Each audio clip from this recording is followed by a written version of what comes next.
I'm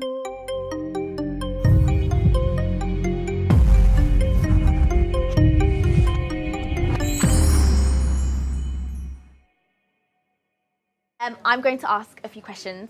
So here we go. So the first question I want to ask you is, what has been your, I would say, biggest achievement in this instance till now? Like, what has been your biggest achievement? I have two, but not, one of them is the awards, without a doubt. Not even the awards, but just, 500 people at the Hilton, television coverage, up on the Canary Wharf board at Thomson Reuters. That's just incredible and I can't even, it's not even about my achievement. It literally is me just being kind of like a little kind of pebble inside of a big snowball that's getting bigger and bigger and bigger and bigger. And now all of a sudden there's, cross-parliamentary working groups on race, and, the PM's inviting you to Downing Street, and you're able to tell them, actually, what you did in Jamaica, what were you thinking? You're able to say that, because you all know what I'm talking about. It's, that's just amazing to me. 2 years, 2 years. But then I guess one of my proudest moments is when I trekked. I whitewater rafted, cycled, and hiked the Himalayas. And it was, I'll never do that again. It was so beautiful though. And the Nepalese people were so beautiful. They have so little. And I know that was a life-changing moment for me. It was a big achievement because cycling uphill on your lowest gear for 8 hours a day is no joke, and it was a team of us that went there. And for me, cycling uphill was my worst kind of battle.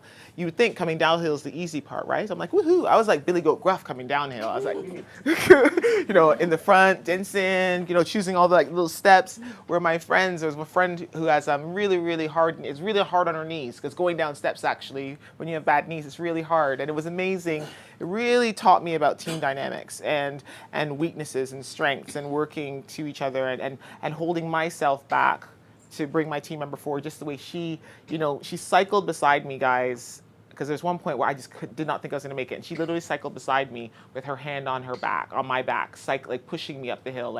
And when I saw that, it was really kind of truly teamwork and mind over matter, because I did not think I could do it. And when I got up there, I was bawling like a baby, even now thinking about it, what she did for me. Because she could have made that hill time and time again. And she imagine not just cycling uphill, but cycling uphill and having your hand on someone else's back and one hand on your pedal and encouraging her for 4 hours. It's no joke. So it taught me a lot of stuff. So that's my proudest achievement, I think. And in terms of one of the challenges, or the biggest challenge that you've so far faced in creating the Black British Business Awards, what would be for you one of the biggest challenges that you've faced?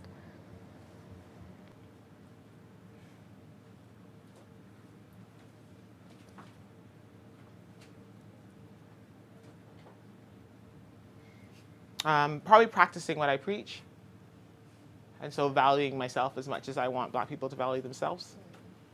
So I think that's really, really tough, kind of giving myself away for free, not valuing the experience that I brought, not valuing my role. My friends keep on saying this. You keep on saying about all these people and how it's a big team effort, and you actually don't say, Mel, you did it, and you should be very proud of it. And that's really tough for me to do. So probably that's what it is. It's really tough. It's really, really tough to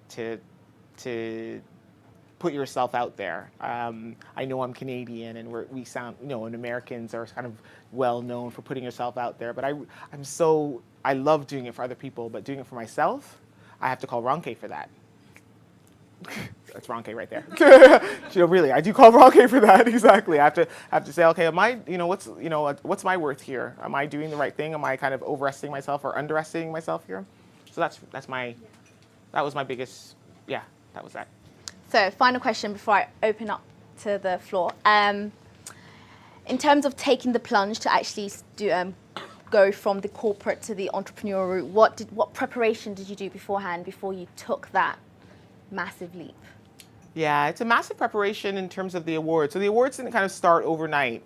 That was, an effort of, we went out to so many companies. The same companies that are on our books now that with their logos, the same companies that told me no the first day. So I remember that, all those beautiful kind of stars and judges and stuff. There are very few people that said yes the first time. Two of those people are in this room. That's why I got to give a shout out. Yay, guys, thanks. But there are other people who, they got on the bandwagon afterwards. And that was, it was something that I had to do in the 5 to 9. So I was working with Ernst Young, 9 to 5, and I was flying a lot of places. I was a global strategist, so kind of flying to Hong Kong, flying to Brazil, flying to all these great places. That sounds really glamorous in the beginning, but then really kind of kills your skin, even though I know black doesn't crack. It does. So I started to get conscious of the flying effort, and I had to kind of stop and more so base myself in London.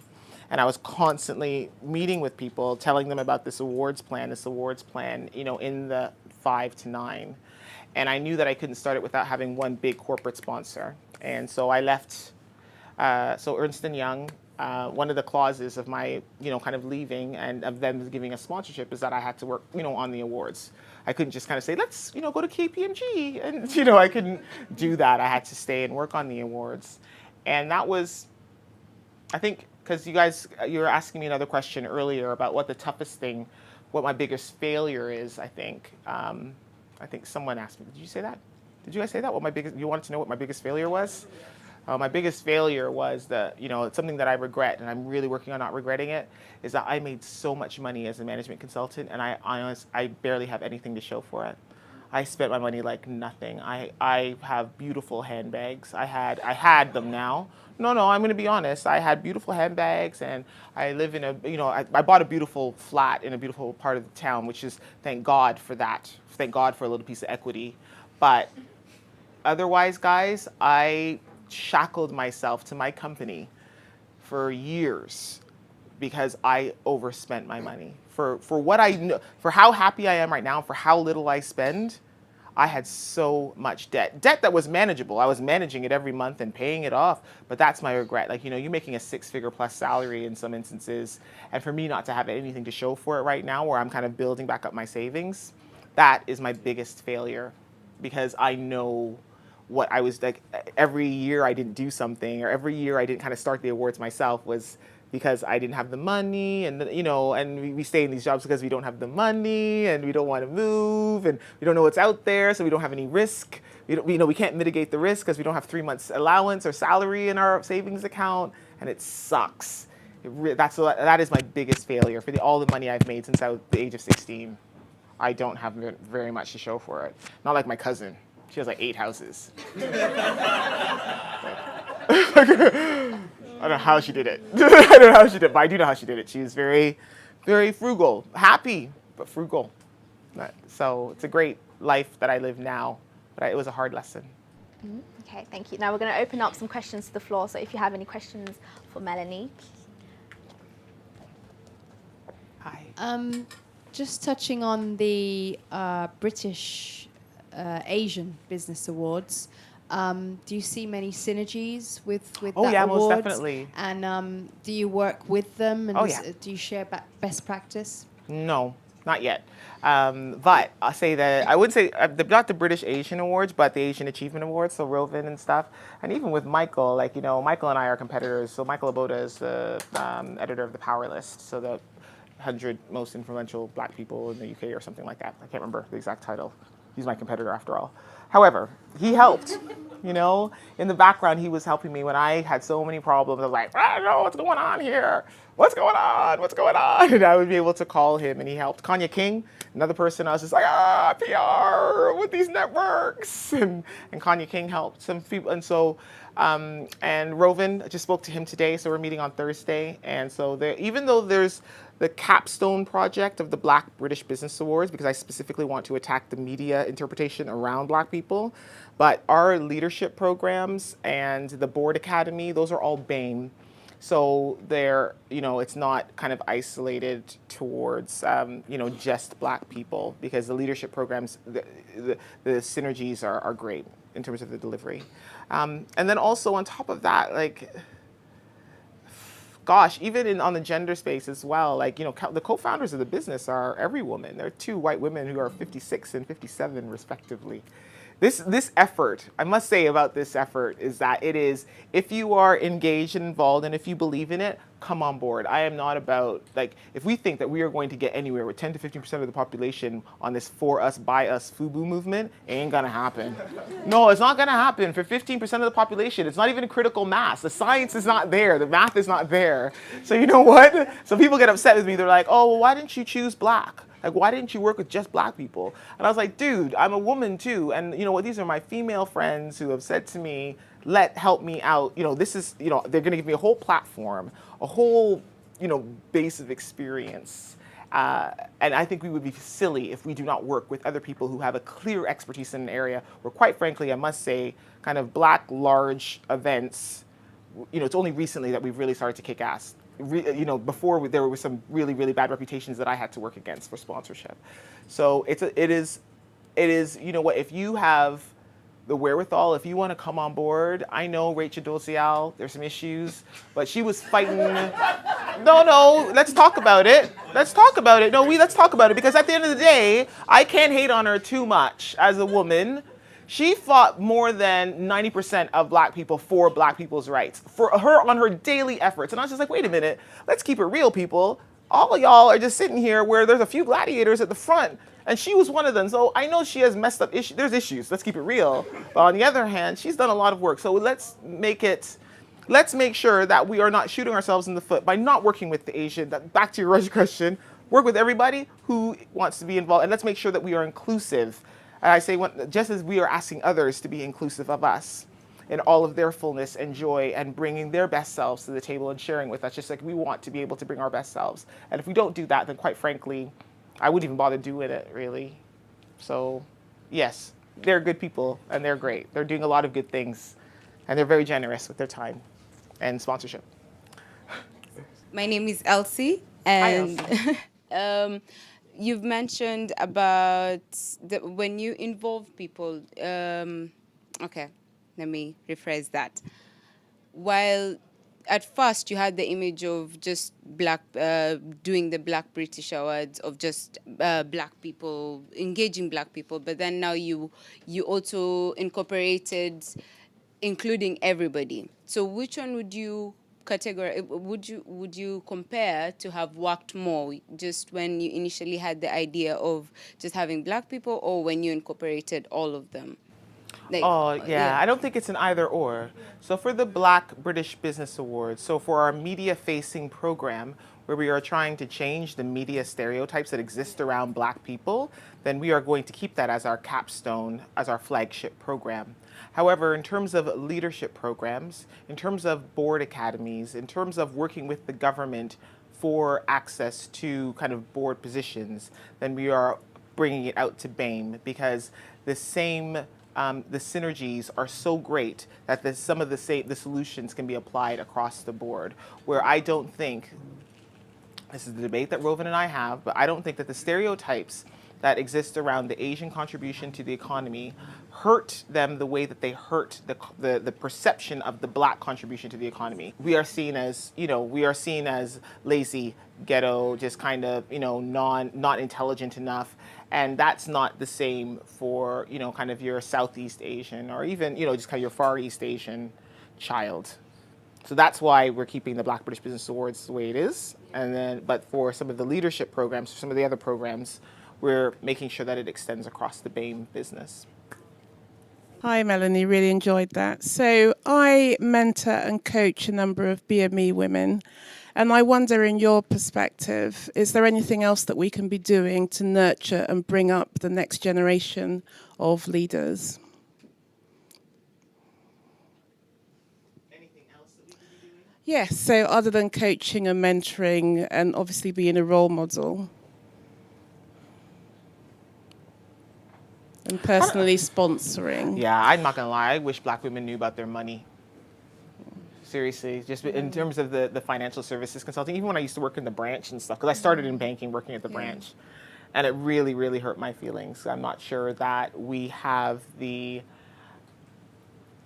Now this is going to be a total stereotype. I'm going to say it anyway. So my dentist, Dr. Nick in Canada, he was my dentist from, I was really scared of dentists, and he came and he would, he put my teeth the way that they are right now. So thank God for Dr. Nick, right? And so anyway, his daughter goes to the University of Dublin, and he comes to England all the time.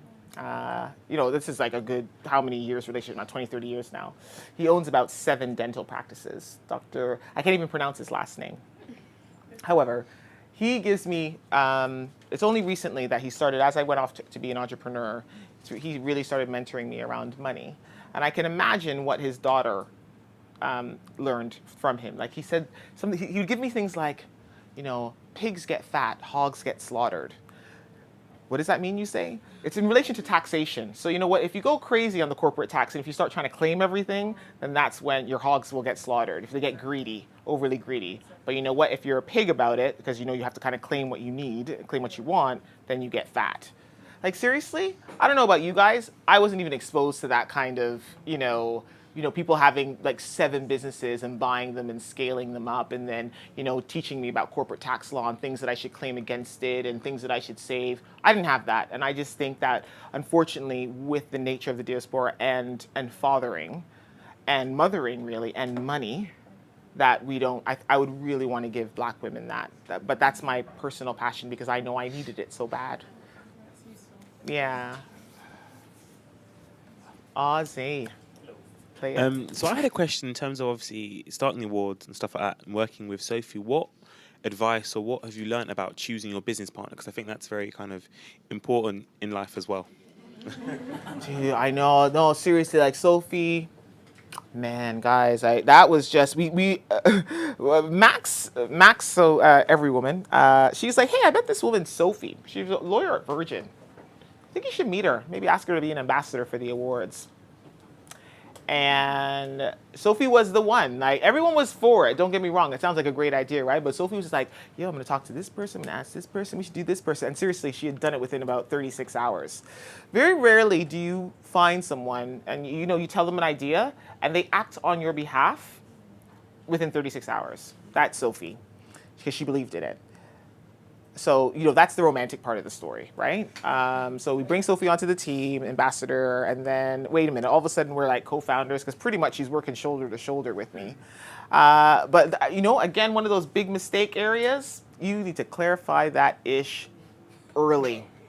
Because I was possessive as hell. I still am. I'm not gonna lie. I still am. And I was like, this is my awards. This is my baby. No, I can say it. I go through my therapy. It's my words. This is my baby. And Sophie had to have patience with me. She really did, because she trusted me. And now she'll say, I knew Mel was a woman of integrity. She wouldn't let me down. Like, she wouldn't just kind of all of a sudden take all my work effort and then say, oh well, I'm not. She has no part of the awards. But there were a lot of things going on with the awards as well. A lot of things going on with my identity. I was so used to being a financial services management consultant for Big Four. And all of a sudden I left, I had nothing. I didn't know what I was doing. All of a sudden the Black British Business Awards was all I had. I wasn't a professor as of yet. So, when someone all of a sudden started saying, oh yeah, they heard about Sophie's awards. What?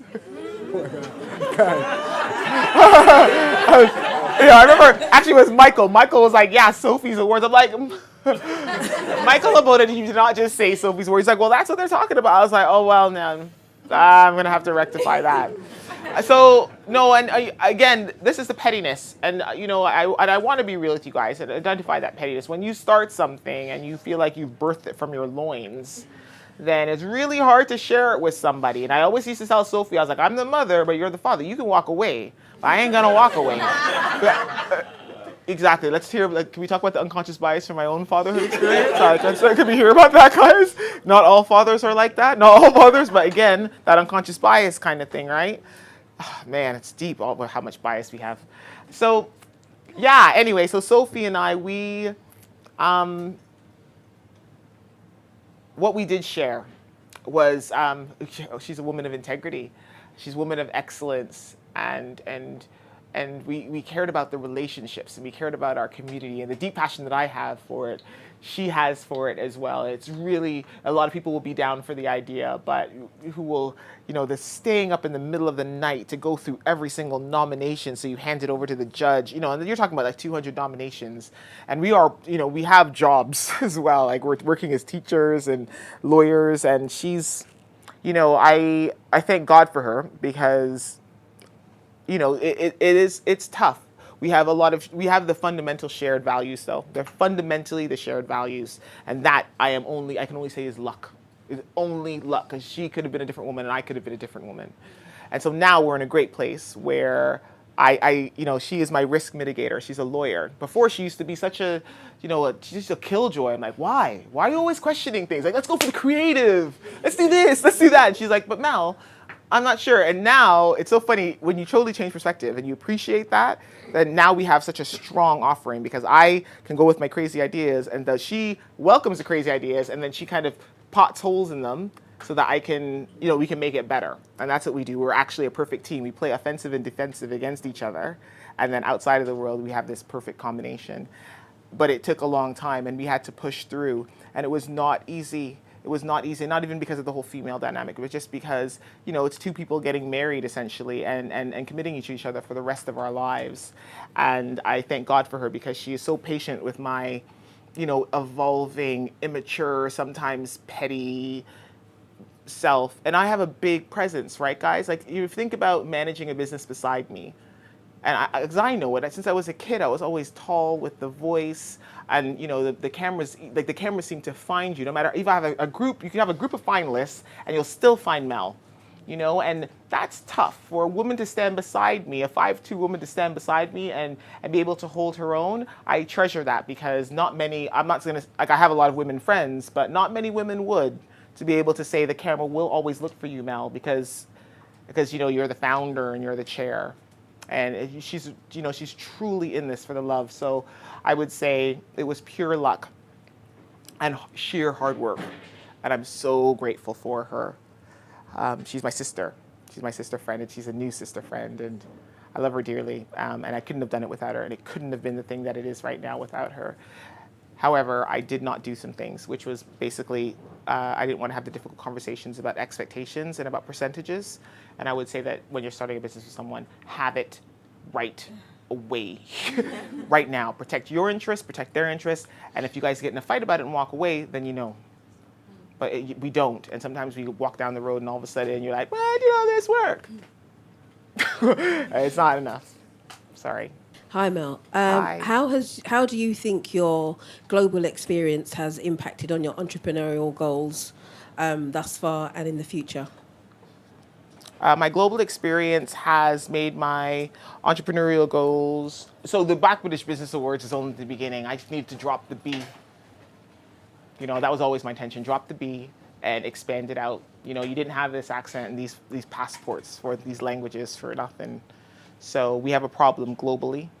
And all the companies that we deal with are on a global basis. Jeffrey, exactly. They're all global as well. And so, we make good relationships with our companies. We deliver excellently here. There's nothing like it in the US. There's nothing like it in South Africa. I'm not sure about EMEA, though. Let's keep it real. There's some issues going on. I'm not sure if I'm going to go over to the... No, it's deep. Like, they're really more focused on gender right now, and the narrative is so immature. And I really do think that a company has to be at the place where they have a fairly mature narrative where they can say that actually something's wrong with us, something's not necessarily wrong with them. We're right, that they're still kind of stuck up in that kind of immigration, migrant conversation. Like, they're at the bare bones basics. So, drop the B. That's how it prepared me. I didn't get my Canadian citizenship till I was 22.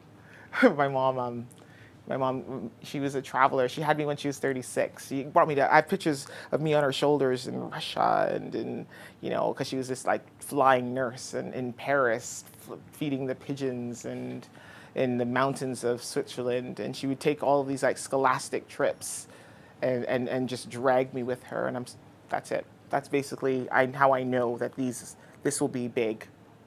And I'll make it as big as I possibly can. There's no way. If I can do it for HSBC, I can do it for this, right? So it's cool. Thank you so much for watching. We hope you enjoyed it. Make sure you hit the subscribe button and watch the rest of our talks below.